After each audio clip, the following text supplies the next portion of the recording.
Yeah,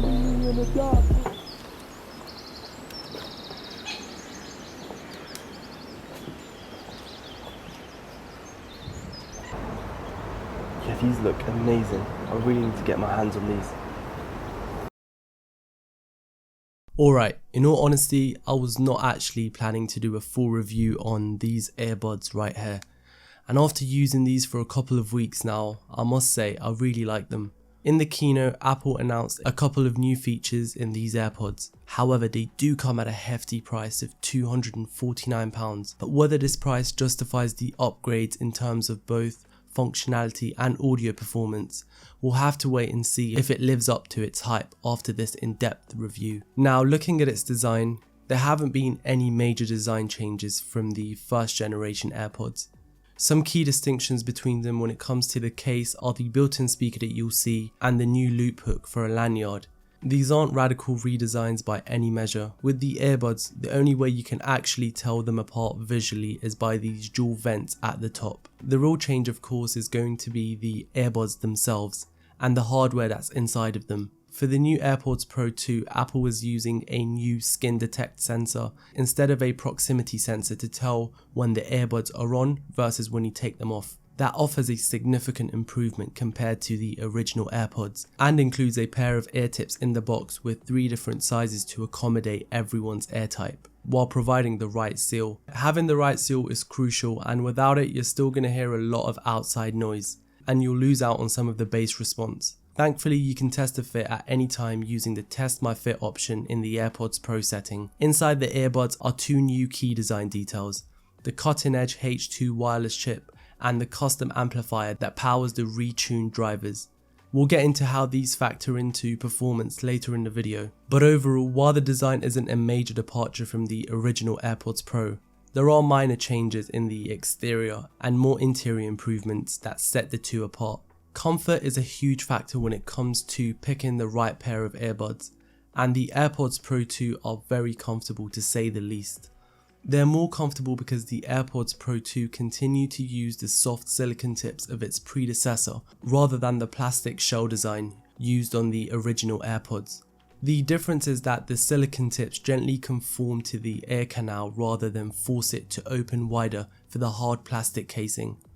In practice, that means you can wear the earbuds a lot longer without having to take them out. When taking these earbuds for a run outside, they managed to stay secure in my ear and they were quite comfortable. However, remember that these are still in-ear earbuds and they are still going to feel uncomfortable after a few hours of use. But as far as in-ear headphones are concerned, these are the most comfortable ones I've used. If you're using an iOS device, the setup is seamless.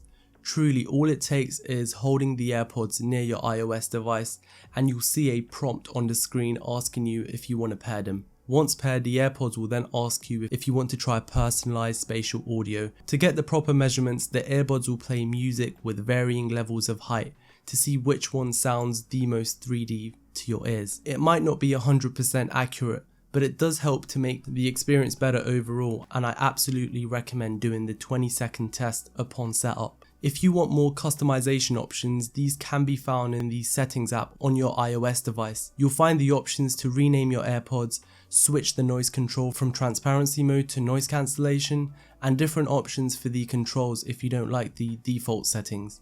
When it comes to the controls, that's not an issue with the AirPods Pro 2 that have improved touch controls that support swiping up and swiping down on the stems to raise or lower the volume. This was not possible in the original AirPods Pro.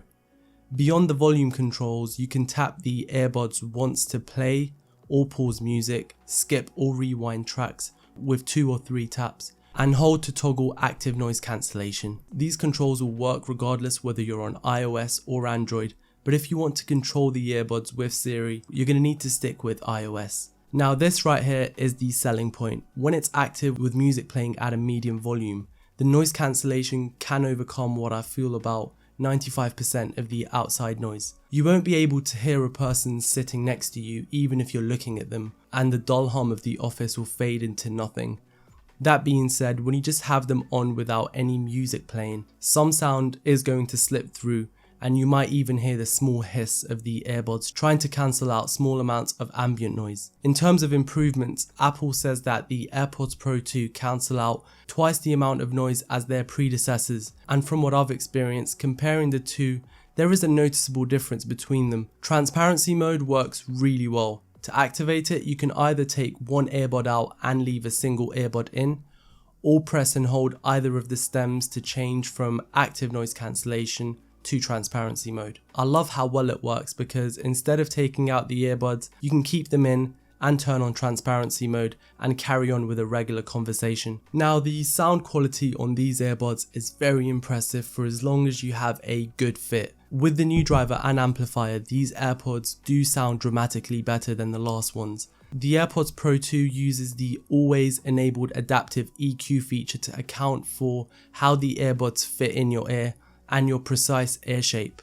Inward facing microphones monitor what you hear in real time and adjust the low and mid frequencies accordingly, yielding consistent sounding audio playback anytime you use the AirPods Pro. The bass on these earbuds is also really good. Compared to the competition, the AirPods are miles ahead with spatial audio technology, and music simply transforms into a three-dimensional experience with these earbuds. Albums mixed in Atmos truly give you that immersive experience feel. There's no edge to the soundstage, but rather it extends all around you, and I really love that. However, if Apple are ever watching this, I would really love it if they could allow the user to manually adjust their EQ settings. Now, when it comes to the battery life, there is an improvement. Now, instead of 24 hours of charge in the case, you're looking at 30 hours, and the earbuds last 6 hours on a single charge instead of 4. Now, these numbers are all according to Apple. Upon testing it from my end, I got about 5 hours and a half and 25 hours with the case. Of course, keep in mind that those numbers are likely going to change as the earbuds get more use over the coming months. What I found a little bit strange was that when I put the earbuds to charge, they only glow amber when charging temporarily. The LED on the case will glow for about 15 seconds, then shut off. This can be sometimes misleading. Apple's big announcements is that the redesigned MagSafe charging case can now be charged by an Apple Watch charger and will make a noise through its speaker when it starts charging. It's a subtle tweak, and I'd rather have a fully glowing amber LED for the duration of charging, but that's a personal preference rather than some fault with the AirPods themselves. When it comes to the call quality of these earbuds, I just think the best way to test them out is by simply going outside and making a quick phone call to see how they perform. So hey guys, I'm currently outside right now and I'm going to go ahead and do a quick phone call test for these AirPods Pro 2. Right now, it's not so windy outside at the moment, so there won't be a lot of wind noise, but I'm just going to run as well and see if I can catch some wind noise and see how good these earbuds are at filtering wind. So yeah, we'll see how they do. And yeah, let me know what you guys think. Alright guys, so I'm basically outside right now and I'm currently walking. Let me know how my voice sounds, if it's crispy and clear and most importantly understandable.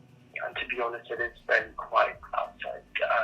So I wouldn't expect the earbuds to do a lot of work, filtering any background noise. I'm currently jogging to how they're doing in filtering out the wind. But yeah, let me know what you guys think of the audio clarity and how well they do in the comments below. As you heard, the call quality of these headphones are obviously not the best. Apple haven't done much to the microphone array inside the earbuds themselves. Yes, the H2 chip may be able to do a bit of audio processing to eliminate more background noise, but as far as actual vocal clarity is concerned, the AirPods are limited by the microphones. That's not to say that the AirPods have the worst quality of any earbuds, but I just wish Apple focused more on improving that aspect for what is otherwise a very premium product. With a lot of eyes on the AirPods Pro 2, the original AirPods Pro should not be classed out thanks to the upgrades rolled out as part of iOS and macOS updates, with the most important and influential one being the addition of spatial audio that works with Dolby Atmos movies and music to make it feel like you're really being surrounded by real speakers. For movies especially, it's a genuine game changer.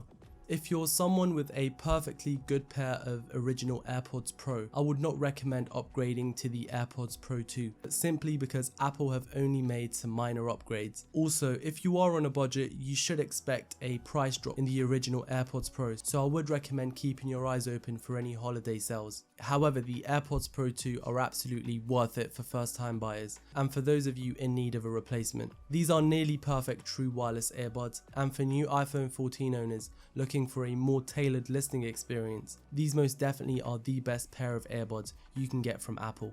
And speaking of the iPhone 14, I actually pre-ordered my one when it first dropped, and it was actually stolen by someone before it got delivered to me. So this is pretty much the reason why my iPhone 14 video is delayed. But I should hopefully be getting a replacement real soon. Aside from that, I hope you guys enjoyed this review and found it helpful. Be sure to leave a thumbs up if you enjoyed this video, and be sure to hit that subscribe button for more upcoming tech videos. I've been Ryan, and I will speak to you guys soon. Take care.